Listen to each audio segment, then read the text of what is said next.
May uwi na sa bansa ngayong gabi o bukas ng umaga ang mga labi ng isa sa tatlong Filipino seafarers na nasawi sa hostage-taking ng Houthi rebels sa Red Sea noong Hulyo. Tiniyak naman ng DMW ang tulong sa kanilang mga pamilya. Yan ang ulat ni Harley Valbuena.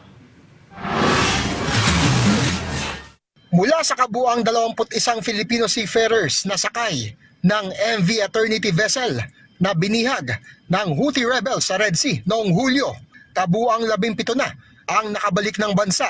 Pinakabago rito ay ang 9 na dumating noong Huwebes, December 4. Isang nawawala habang 3 ang kumpirmado ng nasawi. Ayon sa Department of Migrant Workers, ang mga labi ng isa sa mga 3 nasawi ay nasang darating na sa bansa mamayang gabi o bukas ng umaga. Yun pong 3 are confirmed dead at for repatriation po yung isang seafarer at maaari pong for repatriation po if not tonight, early tomorrow. Vina-validate pa rin ang sanhi ng pagkasawi ng seafarer na posible umanong nalunod. Inaalam na rin ng DMW kung nalabag ba ang right to refuse sailing o karapatan ng mga seafarer na tumangging maglayag sa mga bahagi ng karagatan na mataas ang tensyon tulad ng Red Sea.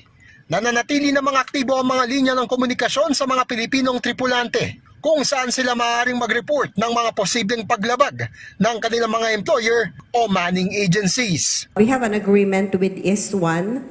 Ito po yung sa International Seafarers Network at open po ang ating communication lines. Meron po tayong mga chat room with the seafarers. Sa ngayon ay sumasailalim na sa medical check-up at counseling ang mga kakauwi lamang na Pinoy seafarer at wala pang katiyakan sa ngayon kung nais pa nilang bumalik sa paglalayag sa ibang bansa. Tiniyak naman ng DMW ang kaukulang tulong sa mga seafarer at sa mga namatayang pamilya, lalo na ngayon na magpapasko na hindi na nila kapiling ang kanilang mahal sa buhay.